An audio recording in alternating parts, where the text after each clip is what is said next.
ہمارے آج کے سیمینار کے مہمان خصوصی پروفیسر ڈاکٹر مظہر معین صاحب، ڈائریکٹر ادارہ ثقافت اسلامیہ، ان کی خدمت میں بسعادت گزارش کروں گا کہ وہ اپنے کلمات عالیہ سے ہمیں نوازیں۔ الحمدللہ والصلاة والسلام علی رسول اللہ وعلی خلفائہ وازواجہ واولادہ واصحابہ نجوم الہدی، اما بعد۔ صدر مجلس، مہمان اعزاز، معزز خواتین و حضرات، اقبال کے حوالے سے کافی باتیں ہوئیں اور ساری باتیں ہو بھی نہیں سکتی، لیکن یہاں بیٹھے ہوئے جتنے لوگ ہیں ان کو پہلی بات یہ معلوم ہونی چاہیے کہ عالم عربی ہے کیا۔ تو موجودہ عالم عربی جو ہے وہ 22 ملکوں پر مشتمل ہے اور 6 خلیج کے ملک ہیں، سعودی عرب ہے، امارات، کویت، قطر، بحرین، عمان جسے مسقط بھی کہتے ہیں، پھر مصر، یہ عراق ہے، اردن ہے، فلسطین ہے، اور پھر آگے چلتے جائیں مصر ہے، سودان، لیبیا، تونس، الجزائر، مراکش، موریتانیہ، صومالیہ، جبوتی، جزر القمر، اور ایک آدھ کوئی یہاں سے رہ گیا۔ عراق کے ساتھ اردن ہے، شام، سوریہ جسے عربی میں سوریہ کہتے ہیں۔ تو یہ 22 ملک یہ گوادر سے، مسقط سے شروع ہوتے ہیں، جو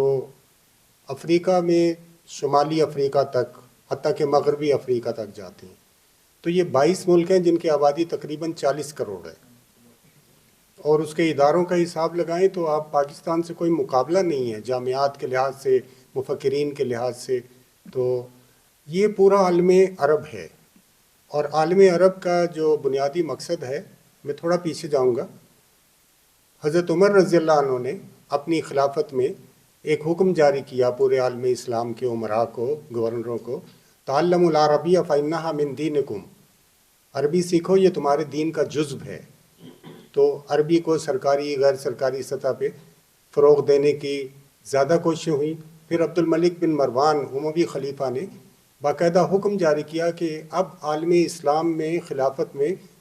عربی ہی سرکاری زبان ہوگی، لہٰذا فارسی کے بدلے پہلوی کے،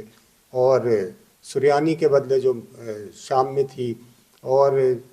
قبطی کے بدلے جو مصر میں تھی، تو ان زبانوں کی بجائے سرکاری زبان، قومی زبان، تعلیمی زبان جو ہے وہ عربی بن گئی۔ اسی کے نتیجے میں یہ غیر عرب قومیں عرب بن گئیں، اور اس کے بعد 1400 سال میں ان کو اپنی زبانیں یاد ہی نہیں رہیں، بہت تھوڑی۔ تو اس کے بعد یہ ہوا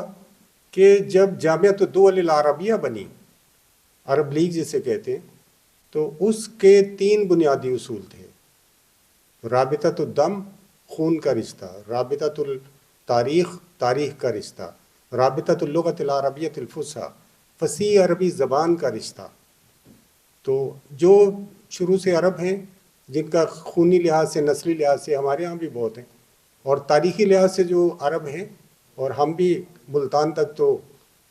ولید بن عبد الملک کے زمانے محمد بن قاسم نے فتح کیا۔ تو